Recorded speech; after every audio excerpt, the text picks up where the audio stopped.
জুবিন গাৰ্গ বিহীন আজি সপ্তমী পূজা আৰু সপ্তমী পূজাত সেই উখল মাখল পৰিৱেশ এতিয়া সমগ্ৰ ৰাজ্যৰ লগতে তেজপুৰতো নাই।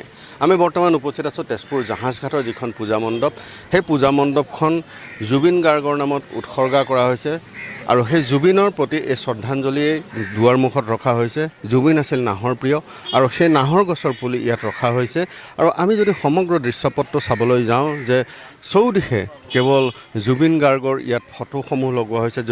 জুবিন গাৰ্গৰ যি সৃষ্টিৰাজি, সেই সৃষ্টিৰাজিসমূহ ইয়াত তুলি ধৰা হৈছে।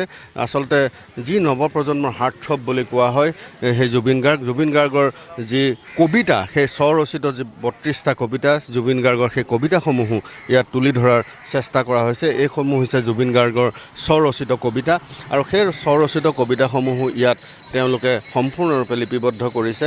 আৰু আমি যোনফালে চাওঁ সেইফালে কিন্তু এটা বিশেষ এটা বিৰাট এটা শূন্যতা, সেই শূন্যতাই যেন বিৰাজ কৰিছে।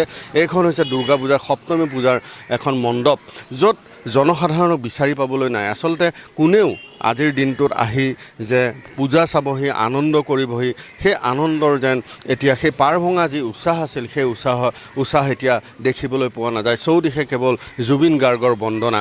প্ৰত্যেকটো মুহূৰ্তত জুবিনে যিমান বছৰ থাকিলে, সেই যিমান বছৰ কাল তেওঁ অসমীয়া সংগীতৰ, অসমৰ ৰাইজৰ বাবে সংগীতৰ চৰ্চা কৰি তেওঁ যিদৰে সকলোৰে হৃদয়ৰ অন্তৰত যিধৰণে সোমাই পৰিছিল, সেই জুবিনৰ অবৰ্তমানত কিন্তু এইবেলি দুৰ্গা পূজাত সেই উৎসাহ নাই।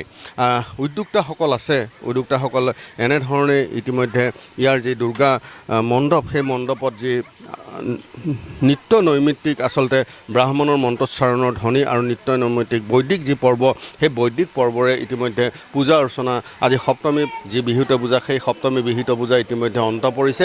কিন্তু ইয়াত কোনো ধৰণৰ উৎসাহ দেখিবলৈ পোৱা হোৱা নাই। চৌদিশে কেৱল নীৰৱতাই বিৰাজ কৰিছে। আমি উদ্যোক্তাসকলৰ পৰাও জানিবলৈ চেষ্টা কৰিম যে আচলতে চাৰিওফালে জুবিনৰ যিসমূহ সৃষ্টিৰাজি, জুবিনৰ যিসমূহ গীত, জুবিনক যি ধৰণে অসমৰ ৰাইজে কল্পনা কৰিছিল, এখন আপোনালোকে ছবি দাঙি ধৰিছে, কিন্তু সপ্তমী পূজাৰ সেই উৎসাহ নাই। আচলতে এইটো এনেকুৱা এটা পৰিৱেশ আমাৰ হয়তো আমি কেতিয়াও আগতে অনুভৱ কৰা নাই। আৰু এনেকুৱা এটা মৰ্মাহত অৱস্থা চলি আছে গোটেই অসমত।